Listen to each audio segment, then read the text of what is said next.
begin.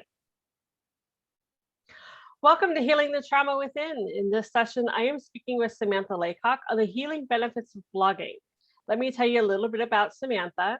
She is the owner and creator of Samantha Laycock Blogging, an authentic expression coach for women ready to share their stories and heal from their past.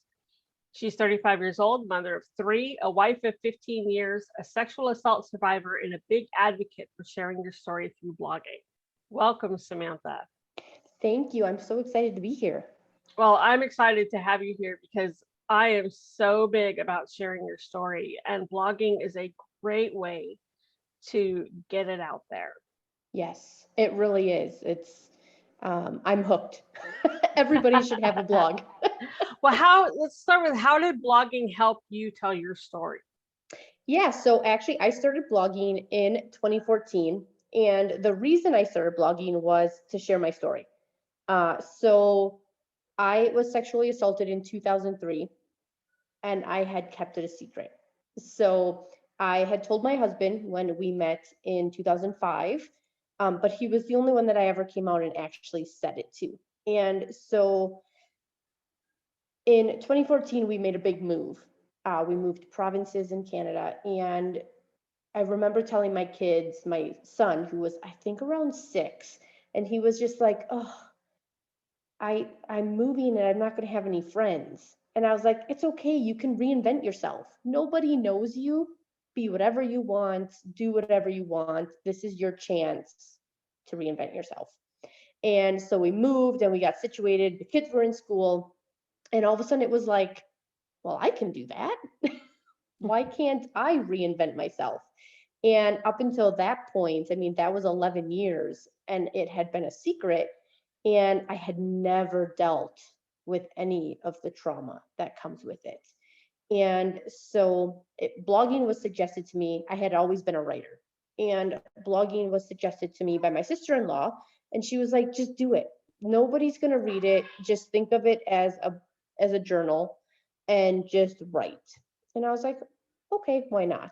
And so the first post I ever wrote was sharing my story.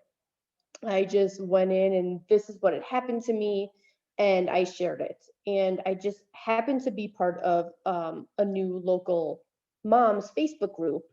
And I was like, hey, if anybody would like to read this, please feel free, right? And all of a sudden, I just started getting messages from women. And it was like, thank you for sharing your story. You're not alone. And all of a sudden, it was just like, wow, okay. I mean, as a survivor, you know that you're not alone, but you still feel alone. Mm-hmm. And by having these women just come and say, you're not alone, this happened to me, all of a sudden it was just like, that was kind of what I needed to be like, okay, I can do this. This is what I'm here to do. These women need me as much as I need them. So, I mean, you started it off with just writing a story, but then once you get your story out, that's it, right? No, and what happened for me was it really took me on this huge journey of relearning who I was, because I was at that point where I never realized this, and it's something that we don't really talk about as survivors, is there are two pieces of ourselves. There's the before the sexual assault or any trauma, and then after. Mm-hmm. And for those 11 years that I had kept it a secret, I was always trying to get back to that before version. I was trying to get back to that 18-year-old girl who had the world in front of her and was just, this is what I want, this is who I am, to figuring out who I really was, because I couldn't be her anymore. There wasn't a way to go back to that. And it's funny because my first blog was called The Original Samantha. So it was me thinking, I got this. I can go back to her. I can do this. And then throughout the next year and a half, it was really a journey of me saying, okay, this is who I am now. This is my journey. This is how I'm working through it. And I was super open and honest in saying, these moments suck. I was sharing all of the pieces of the healing journey, because we seem to think that healing is beautiful and magical, and there's this romantic part of healing, and that's not at all what healing actually is. It is very dark and very emotional and messy. And so blogging allowed me to share that side of healing that was the real side. And it helped me to have that community around me, because I had assumed going in that, hey, these women need to hear my story, it's going to help them. But what I learned along the way was them being there helped me continue on my journey. They really gave me that strength to keep moving forward, even when I didn't want to. How scary was it to put yourself out there and be vulnerable? Honestly, I was at the point where it didn't matter anymore. Like there was nothing that anybody could say that I wasn't already repeating to myself. There True. was no, I couldn't go any darker than I already was. So it wasn't, I mean, it's scary, but I knew that it couldn't be bad, right? I knew that there was a light and that nobody could make it any darker, right? And so when I hit publish, there was more of this huge wave of just relief, because I no longer had to keep it a secret. I no longer had to pretend that my past didn't exist. This kind of gave me that freedom to just be like, okay, I can do this, right? It's out there now, it's out in the open. It doesn't matter anymore. That's true. And nobody beats ourselves up or beats us up like we do to ourselves. So, Yep. I could see where it wouldn't be as scary as keeping it still inside. Yeah, it's really, it just allowed me that freedom, that, because I mean, by keeping it a secret, I was always thinking that I'm going to walk out in public and they're going to know, right? They're going to know that there's like this mark on me. But once I had said it out loud, it kind of was like, you know what? It's not as bad as it sounds when I say it out loud versus when I'm keeping it in. Right. And, as far as the mark on you and they're going to know, so what if they know? It's not your fault. You didn't do anything wrong. Yeah, and that's a process, right? Because Oh, yeah. I mean, it's once Oh, it yeah. happens, we're like, I can't tell anybody there, because we've all seen it, right? We've Mhm. all seen where women come forward and then they get blamed, right? We have Oh, yeah. all seen it happen. And so we know deep down that it isn't our fault. But in the beginning, it's more about what others think about us. And then once we actually Mhm. start the healing process and we start working through it, that no longer matters, It because becomes we're what we starting, think about ourselves. yes, we start take control of our healing. And then all Yeah, of a sudden it's like, you know what? I don't care what they think anymore, because what I think is now more important than what they think about me. that is so true. So, for those who are listening that think this is a great idea for them, how can they get started blogging? What do they need to do? Honestly, the hardest part is just starting.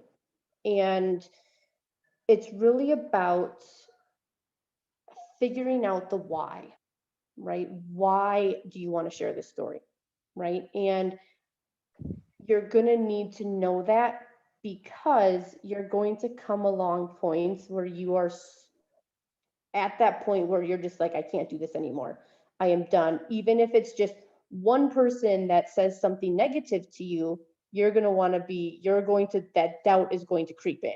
But when you have your why written down and you have that as your focus, that is going to help you get past those points of, why am I doing this? Those moments of doubt. So getting super crystal clear on why, whether that is the healing aspect of it, whether it is just helping other survivors, you really have to dig in, right? And dig in and say, this is why I need to do it. I didn't, for me, my why was I needed to change who I was because I was a mom and they were starting to pick up on things that I was doing because I hated myself, even though I was super clear on don't use the word hate, don't use the word fat, don't use this, but my kids picked up on it anyway. Even though I wasn't saying it out loud, they could still pick it up. So my big why was I need to change this because I need to start loving who that reflection is in the mirror. I need to be able to look at her and see what my husband sees, right? Right. And so it is all about just starting and just picking out that why and then going. And even if you start with a free platform and you're just like, you know what, I'm just going to write and just get it out there, right? Don't overthink it because we, especially women survivors, tend to overthink everything, right? It needs to be perfect. Our words have to be perfect. Our life has to be perfect.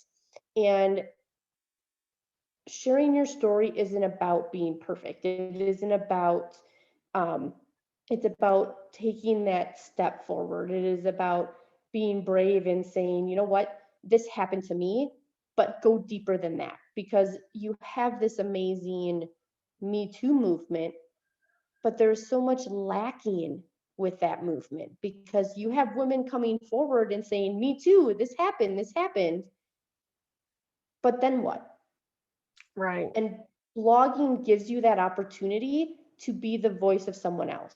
It gives you the opportunity to say, this is what happens after you say me too, right? And that's where the connection piece comes in. That's where building that community comes in, because now you're saying, here is my journey. And they get to see it. They get to see you working through all of that in the moment, right? You've got me thinking about some blog posts right now, which is funny Yay! because we were talking just before the call that I'm stuck. So Yeah, now I'm sitting here thinking, oh, wow, I like this. yep. Um, so, why blogging publicly rather than just journaling? Because journaling doesn't give you the community, right? Because journaling, I love journaling. I highly recommend everybody journal anyway. But journaling doesn't give you that opportunity to build a connection with other people. You're not out there sharing your journal for everybody to see, right? Because when you're journaling more for yourself. Whereas blogging, you are able to put your voice out there, but then have those women, because what I tell my clients often is you aren't blogging and you're not sharing your story for you. You are doing it for the women or the men who don't have their voice yet, right? You are showing them that it is safe to put yourself out there. You are doing it to help them say, you know what, she did it. I can do this, Right. right? You are giving them that voice, and it might take a while, but you are helping them build their voice through your voice, right? And that's really what blogging is about. It is about creating that community. It is about building that connection and that trust with people who you don't even know, but 100% can relate to you and say, I get her. She's my person, right? And there's so many amazing Right. women that I have met, some in real life, some just through online, because I was willing to be like, here is my ugly truth. This is what happened. And I have given them the opportunity to do the same thing. And that's powerful because I am never going to know all of the people that I have reached, Mm, all of the people that I have impacted. I'm never going to know the exact number. And I think that right. is what keeps me going, because it's like there's someone out there that is reading everything I put out there, but I have no idea she even exists, because And she is that's okay. here. Yeah, and she is here getting that strength where someday, 1 month from now, 6 months from now, 6 years from now, she's going to be able to say, this is what happened to me. And that's powerful. Hmm. Oh, I totally agree. I mean, the amount of women who have come forward after I've shared my story, um, and said, thank you. You've given me the courage to share mine.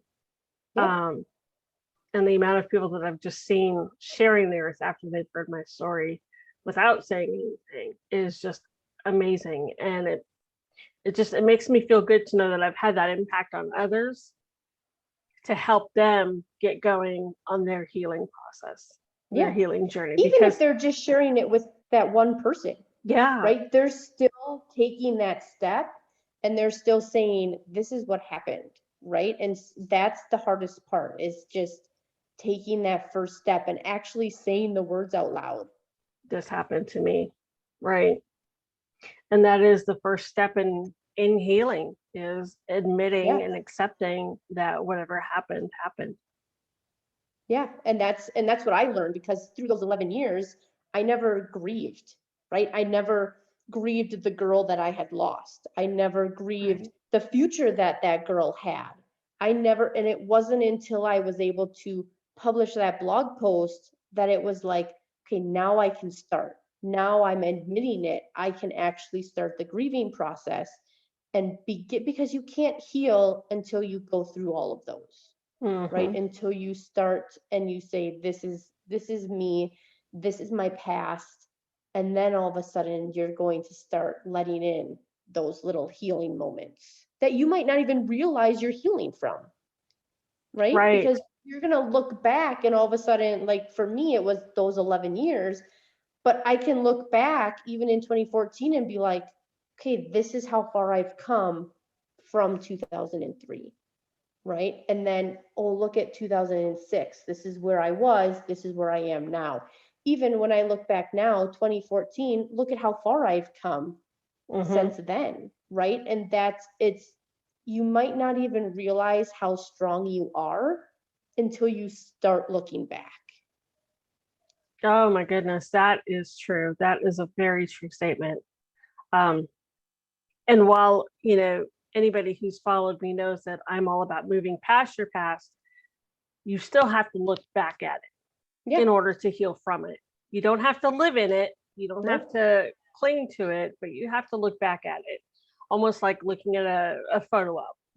Yeah. And it's about embracing it, right? I mean, Yeah. it's really comes down to accepting and embracing and saying, okay, and it's not a positive experience and it never will be a positive Right. experience, but this negative experience has created positive experiences out of it.